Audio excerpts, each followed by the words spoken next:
Saudi Arab ने भी जो ये डिसीजन लिया है कि अब इजी बेल आउट्स पर पाकिस्तान को पैसे नहीं मिलेंगे। इजी मनी भी सऊदी अरब भी अब पाकिस्तान को देने को तैयार नहीं है। मोदी का एक एजेंडा है अखंड भारत का। Saudi Arabia tells Pakistan no more easy money. Saudi Arab ने पाकिस्तान को यह वाजे कर दिया है कि अब इतनी आसानी से आपको पैसे नहीं मिलने। जी, ये बात ये कर रहे हैं कि हम मलेशिया से लेकर काबुल तक एक हुकूमत बनाएंगे जो हिंदू राज होगा।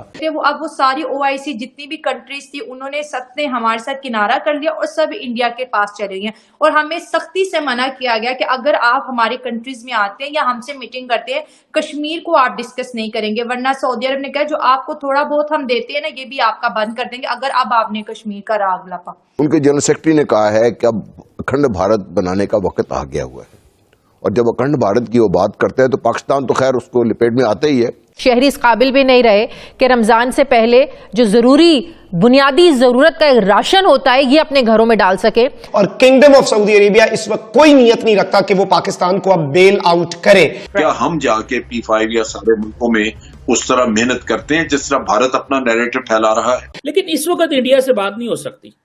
उसकी वजह यह है कि इंडिया के अंदर बड़ी एरोगेंस आई हुई है। UAE-based mega construction company Emaar to start mega mall project in Srinagar, Jammu and Kashmir. LG Sinha lays foundation stone. वक्त के साथ साथ ये प्रॉब्लम्स बढ़नी शुरू हुई जहां इंडिया की पोजीशन इंटरनेशनली ज्यादा मुस्तहकम हुई और पाकिस्तान टेररिज्म की वजह से इकोनॉमिकली पॉलिटिकली हम पीछे जाना शुरू। हमें लोग कहते हैं बिकारियो बिकारियो, कंगाल पाकिस्तान। तो जो पेट्रियोटिक फीलिंग जो हमारे अंदर है अपने देश को लेके ये बहुत ज्यादा हर्ट हो गई है। एक साल के अंदर महंगाई की शरह 15% से बढ़कर 46% पर कैसे पहुंच गई है। मेरे भाई इससे 10 गुना ज्यादा प्रेशर भी आ जाए वो टस से मस नहीं होने वाले। उन्होंने जो कुछ कहा है वो किया है। देखिए इंडिया का पलड़ा भारी है इस वक्त, आपका पलड़ा कमजोर है। तो ये इस वक्त वो जिसे कहते हैं ना एडवर्सरीज भी जो पसंद करता है कि यार अच्छे तरीके से बात हो, मतलब मेरा जो एडवर्सरी है वो मेरे लेवल पे हो। तो इंडिया समझता है कि हमारे पाकिस्तान हमारे लेवल पे नहीं है इस वक्त। आप यकीन करें हर बंदा अपना मुंह छुपाता फिर रहा है। मैं और की क्या बात करूं, मेरी खुद की फैमिली बहुत ज्यादा बाहर सेटल अप होता है। पठान जो खैबर पख्तूनख्वा से बहुत से बाहर चले जाते हैं तो वो कहते हैं कि हम जो है ना ऐसे दो बंदे जहाँ पे बैठे हो पाकिस्तान का जिक्र हो हम तो फौरन वहां से हट के चले जाते हैं।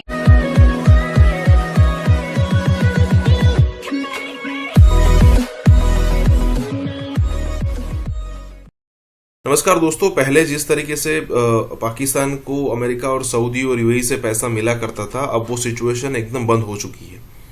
अब देखिए, अब यहाँ पर सऊदी जो है वो दिए हुए पैसे का भी हिसाब मांगता है और ऊपर से ये भी कहता है कि भाई जो ओआईसी में आप अपने न्यूक्लियर पावर की जो ताकत दिखाया करते थे अब ऐसा नहीं चलेगा और अगर इस टाइप की सिचुएशन मेंटेन रही तो ओआईसी से आपको बाहर भी किया जा सकता है। पहले इस टाइप की सिचुएशन थी कि पाकिस्तान के पास न्यूक्लियर हथियार थे और सऊदी और यूएई को उनको लगता था भी आज नहीं तो कल इस चीज का हम यूज कर सकते हैं, तो जो पाकिस्तान कहता है वो हम माने। और पाकिस्तान हमेशा यही कहता था कि भाई इंडिया के खिलाफ आप कोई ना कोई स्टेटमेंट दो। तो सऊदी और यूएई की तरफ से पाकिस्तान की फेवर में और इंडिया के अपोज में कश्मीर को लेकर कोई ना कोई स्टेटमेंट आता रहता था। अब 1965 की वॉर हो, 71 की वॉर हो, ये सारी वॉर्स में सऊदी पाकिस्तान की तरफ ही थे ये दोनों कंट्री। लेकिन अब उनको लग रहा है कि नहीं, इंडिया ऐसा कंट्री है जहां हमारा बेनिफिट हो सकता है। तो यही बात हो रही है। इसी के साथ ही वीडियो शुरू करते हैं। क्या ये खबर सही है कि कुछ लोग चाह रहे हैं कि मोदी जैसा प्राइम मिनिस्टर मिले पाकिस्तान को, या ये अफवाहें हैं? बिल्कुल ये खबर एकदम ठीक है और यहाँ पर फिलवक्त यही डिमांड है कि हमें मोदी जैसा ही चाहिए, क्योंकि इसके पीछे बहुत सी वजूहात है। आप ये देखिए कि 8 सालों में भारत कहां से कहां पहुंच गया और हमने किस तरह से रिवर्स गियर लगा के हम पीछे की तरफ चलते जा रहे हैं। बेहतरी कहीं पे भी नहीं है। अगर एक पीएम अपनी कंट्रीज को, उनका सेकंड टेन्योर है, इतना आगे ले गए हैं कि अब लोग उनको डबल इंजन सरकार कहती है कि जो काम 6 सालों में होता था मोदी जी वो 3 सालों में कर रहे हैं, 4 साल का काम 2 सालों में कर रहे हैं। तो हमें अब ये ड्रामेबाजी नहीं चाहिए, हमें वही चाहिए। क्यों? उन्होंने हमारे एक मिनट जैसे रिलेशनशिप इंडिया और पाकिस्तान के बीच, आपने सही बोला कि बिल्कुल भी नहीं है, लेकिन फिर भी पाकिस्तानी उनको फॉलो करे जस्ट बिकॉज ऑफ उनकी जो पॉलिसीज हैं वो बहुत ज्यादा अच्छी हैं, लोगों को प्रोग्रेस मिल रही है, लोग सुकून से वहां पे रह रहे हैं। सो यहाँ पर जितने भी पब्लिक रिएक्शन हम देखते हैं तो हर बंदा यही डिमांड कर रहा है कि अगर मोदी जी पाकिस्तान से इलेक्शन लड़ेंगे तो हम उन्हीं को ही एज अ पीएम सिलेक्ट करेंगे अपने लिए। प्राइम मिनिस्टर मोदी की डेवलपमेंट की तारीफ होती है या उनके फॉरेन रिलेशंस की तारीफ होती है या उनकी इकोनॉमी हैंडलिंग की तारीफ होती है? किस चीज को ज्यादा पसंद किया जाता है पाकिस्तान में? देखिए, पाकिस्तान में तो अवाम जो है वो इस चीज के लिए पसंद करती है कि इंडिया में हर चीज सस्ती है, इतनी है कि आप 100 रुपए में अपने लिए 3 दिन की सब्जी आसानी से खरीद सकते हैं। जो आपके मन चाही सब्जी है आप उसको परचेज कर सकते हो 100 रुपए में। हमारे यहाँ 100 रुपए की कोई हैसियत नहीं है। हमारे यहाँ सब्जी का रेट 200-250 रुपए किलो से स्टार्ट होता है। एक गरीब बंदा जो 1000 रुपए दिहाड़ी कमाता है वो 1000 में सिर्फ अपने घर दाल बना सकता है, रोटी के लिए वो बैठा रहे। 15 केजी का जो आटे का तोड़ा है जो शहर में जो मिल रहा है वो 2000 रुपए का मिल रहा है, और जो कुछ लोग जो शॉर्ट करके कर रहे हैं तो वो 2500-3000 रुपए में दे रहे हैं। तो जो हमारा जो एक स्टैंडर्ड था वो बहुत ज्यादा लो हो गया। एक चीज अवाम ये चाहती है कि मोदी ने वहां पे हर चीज सस्ती की है, अगर वो यहाँ पे आएंगे तो हमें भी 20 रुपए प्याज मिलेगा, 10-15 रुपए आलू मिलेंगे, और सबसे बड़ी बात वो हमें एक गैरतमंद कौम बनाएंगे। अब हम इस चीज से बहुत ज्यादा डिस्टर्ब हो गए हैं कि हमें लोग कहते हैं बिकारियो बिकारियो, कंगाल पाकिस्तान। तो जो पेट्रियोटिक फीलिंग जो हमारे अंदर है अपने देश को लेके, ये बहुत ज्यादा हर्ट हो गई है कुछ लोगों की वजह से, इस वजह से कि उन्होंने इंडिया को एक इज्जत दिलाई है पूरी दुनिया में। तो हमें भी वैसा प्राइम मिनिस्टर चाहिए जो हमें इज्जत दिलाए। अब सेकंड चीज जो बहुत ज्यादा अहम थी, जैसे आपने कहा कि बाहर की दुनिया के साथ रिलेशनशिप, हमने इंडिया को बहुत ज्यादा दूर कर दिया था अपनी ऐसी स्ट्रेटेजी से कि इस्लामिक दुनिया और इंडिया के बीच बहुत ज्यादा, जिसे बोलते स्पेस हमने बना दी थी कश्मीर को लेके, ठीक है, कि इंडिया जो है जुल्म कर रहा है, वहां पे जो है राइट्स नहीं मिल रहे, मुसलमानों की वजह से उन पे तशद्दुद हो रहा है कि वो मुस्लिम है। उसके बाद ये जो अभी 3-4 सालों में हमने देखा, मोदी जी ने सऊदी अरब का भी दौरा किया, और फिल वक्त तो जो है भारतीय जो सेना है वो तो सऊदी अरब की जमीन पे भी लैंड कर चुकी है। आपने देखा उनके फाइटर जेट वहां पे एक रात रुके, फिर वो फ्लाई करके नेक्स्ट के।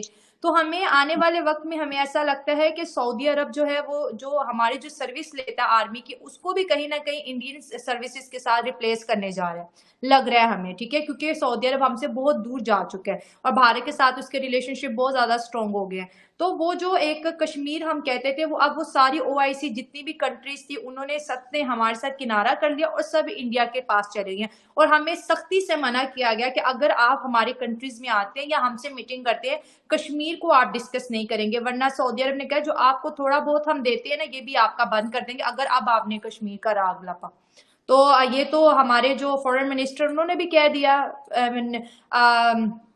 जब उनकी अभी प्रेस कॉन्फ्रेंस हुई थी अमेरिका में, उन्होंने बोला कि हमारे दोस्त हमारा साथ नहीं दे रहे लेकिन भारत कामयाब हो गया। पहली खबर यह है कि UAE based mega construction company Emaar to start mega mall project in Srinagar, Jammu and Kashmir, LG Sinha lays foundation stone. यह खबर defense.pk में भी पब्लिश हुई है। मेरी नज़र defense.pk में पब्लिश होने वाली इस खबर पर पड़ी तो पहले मैंने ये समझा कि ये हमारे कश्मीर, पाकिस्तान के कश्मीर में एमआर कंपनी आ गई है और वो मेगा मॉल यहाँ पर स्टार्ट करने लगी है। तो ऐसे ही महसूस हुआ, बहुत खुशियाँ इसके ऊपर मनाई जा रही हैं और यहाँ पर ये इस तरीके से पब्लिश हुई है कि thank you UAE, Kashmir gets first FDI project post Article 370, UAE's MR becomes first overseas company to start a mega mall project in Kashmir।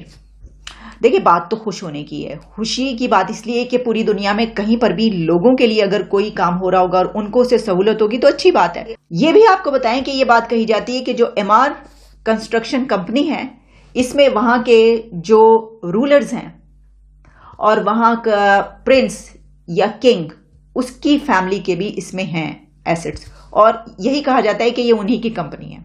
एक बहुत बड़ी कंपनी वहां पर तस्वर की जाती है कि Emaar, a real estate developer from the UAE, has become the first overseas company to invest in a mega mall spread over 10 lakh square feet in Srinagar, which will create more job venues and Many areas will benefit from this. We will also sign several MOUs with UAE during the investment summit.